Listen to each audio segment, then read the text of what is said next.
पूरी दुनिया में पक्षियों की 10,000 से भी ज्यादा प्रजातियां पाई जाती हैं। सभी के वही 2 पंजे, 2 पंख और एक गर्दन होती है।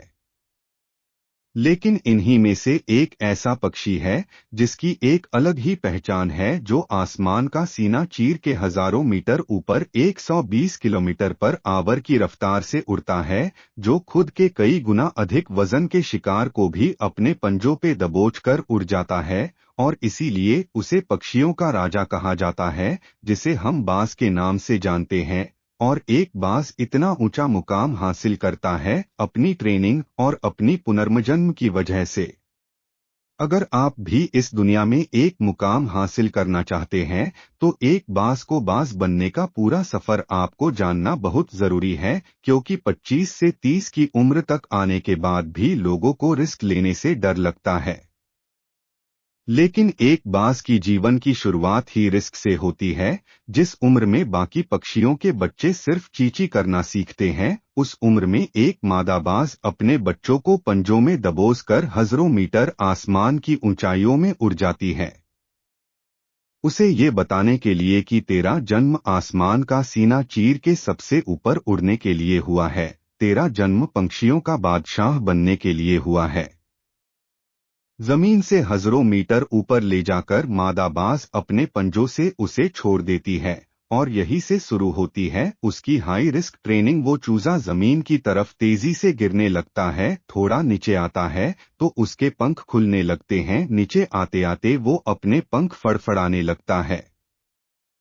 लेकिन वो अभी तक उड़ना नहीं सीखा है, वो जमीन से कुछ ही ऊपर होता है। ऐसा लगता है कि कुछ ही सेकंड में उसका जीवन समाप्त हो जाएगा, लेकिन अचानक एक पंजा उसे अपने गिरफ्त में लेता है और वापस आसमान में उड़ जाता है। वो पंजा होता है उसकी माँ का, जो उसके पीछे उड़ रही थी। उसकी ये ट्रेनिंग तब तक चलती रहती है जब तक वो उड़ना नहीं सीख जाता है। इतनी हाई रिस्क ट्रेनिंग होने के बाद इस दुनिया को एक बाज मिलता है बारिश के वक्त। जब सारे पक्षी आश्रय की तलाश करते हैं, तब यही बाज उसी बारिश में आसमान को चीरते हुए ऊपर निकल जाता है और बादल से कहता है, तू बरस ले, कितना बरसेगा, और फिर नीचे आकर चैलेंज करता है।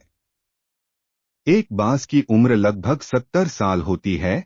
जब वह 40 साल का होता है, तब एक परेशानी उसकी जिंदगी में मौत बनकर आती है, जो आपकी परेशानियों की तुलना में बहुत बड़ी होती है, क्योंकि 40 साल की उम्र में बाज की चोंच इतनी मुड़ जाती है कि उसे शिकार निगलने में बहुत परेशानी होती है। उसके पंख भारी हो जाते हैं, छाती से चिपकने लगते हैं, जिससे उड़ना बहुत मुश्किल हो जाता है। उसके पंजे लंबे और लचीले हो जाते हैं, जिससे वो शिकार को सही से नहीं पकड़ पाता। अब उस बाज के पास सिर्फ 3 रास्ते होते हैं। एक, वो अपना शरीर त्याग सकता है। 2, गिद्ध की तरह छोड़े हुए भोजन पे निर्भर हो सकता है। और 3, सबसे कठिन और पीड़ादायक रास्ता, अपने आप को पुनः स्थापित कर फिर से आसमान का सीना चीरकर उड़ने का। और वो इसी तीसरे रास्ते को चुनता है और अपने पास के सबसे ऊंची चोटी पे पहुंच जाता है। वहां पर अपना घोंसला बनाता है और फिर शुरू होता है परेशानियों को जड़ से उखाड़कर आसमान में उड़ने का सफर। वह अपनी चोंच को एक चट्टान पर मार मार कर तोड़ देता है, लहूलुहान हो जाता है और इंतजार करता है नई चोंच के आने का। उसके बाद अपनी नई चोंच से अपने पंजों को काट देता है और फिर इंतजार करता है नए पंजों के उग आने का। उसके बाद वह अपने एक एक पंख को अपने शरीर से अलग करता है और फिर इंतजार करता है नए पंख उग आने का। और इस प्रक्रिया में उसे समय लगता है पूरे 5 महीने का, बोले तो 150 दिन।